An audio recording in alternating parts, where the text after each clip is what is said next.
নবৌ ঘৰত আছেনে? বৰুৱানী আছো আহা বহাহি। বোৱাৰী হবলা ঘৰত নাই। তাই অহা মাত্ৰকে ওলাই আহি ভালকৈ মাত এষাৰ দিয়েহি নহয়।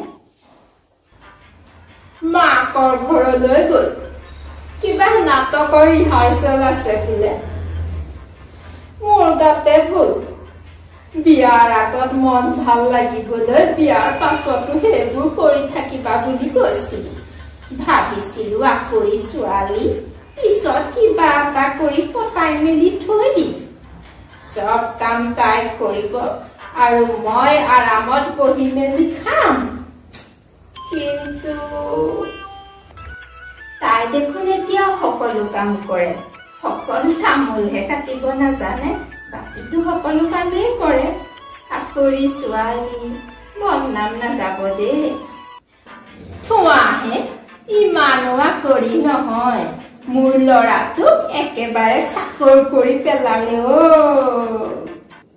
বাৰু বাদ দিয়ক। আপোনাৰ ছোৱালীৰ খবৰ ভালনে? ছোৱালীৰ সেইখন কপালহে বুজিছা, কপাল।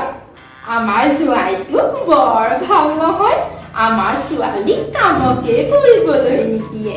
ৰন্ধা বঢ়া বাচন ধোৱা আনকি তাই কাপোৰ কানিও সি একেবাৰে ধুই পখালি ৰ'দত মেলি থৈহে যায়।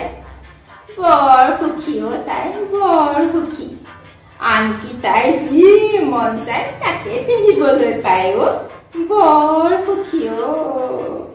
নবৌ, আপোনাক মই সদায় কথা এটা কম বুলি ভাবি থাকো, কিন্তু আপুনি কিজানি বেয়াই পায়, সেইবাবেহে কথাটো কোৱা নহয়। আপোনাৰ ছোৱালীজনীক জোঁৱাই যেনেকৈ ৰাখিছে আপুনি শুনি বহুত সুখ পাইছে। আপোনাৰ বোৱাৰীজনীকোতো আপোনাৰ ল'ৰাই তেনেকৈয়ে ৰাখিছে, কিন্তু বোৱাৰীজনীৰ ক্ষেত্ৰত আপোনাৰ গা কিয় গেজগেজাই থাকে বাৰু? এবাৰ আপোনাৰ বোৱাৰীজনীক ছোৱালীজনীৰ ঠাইত থিয় কৰাই চাবচোন। এবাৰ গভীৰভাৱে সকলো কথা ভাবি চাবচোন। নবৌ, আপোনাৰ ছোৱালীক জোঁৱায়ে সকলো কামেই কৰি দিয়ে। তাইতো একো কামেই কৰিবলগীয়া নহয়। মই এইটো নকওঁ যে আপোনাৰ ল'ৰাইও আপোনাৰ বোৱাৰীক সকলো কামেই কৰি দিয়ক বুলি। সিহঁতিতো একেলগে মিলি জুলিয়ে সকলো কাম কৰি থাকে। মই বিচাৰো আপুনি মাত্ৰ সিহঁতক বুজি পোৱাটোহে। ঠিকে কৈছা বাৰু তুমি কথাটো। মই যদি মোৰ বোৱাৰীজনীকো ছোৱালী বুলি ভাবিবলৈ লওঁ, বহুত অশান্তিয়ে দূৰ হব দেখোন। তাইতো কামবোৰ ঠিকেই কৰি থাকে, মইহে মূৰত উঠিব বুলি ভুলবোৰ উলিয়াই থাকো আৰু সেইকাৰণেহে জটি ঘটিবোৰ হৈ থাকে। বৰুৱানী, তুমি আৰু মোক বুজাবলগীয়া নহয়।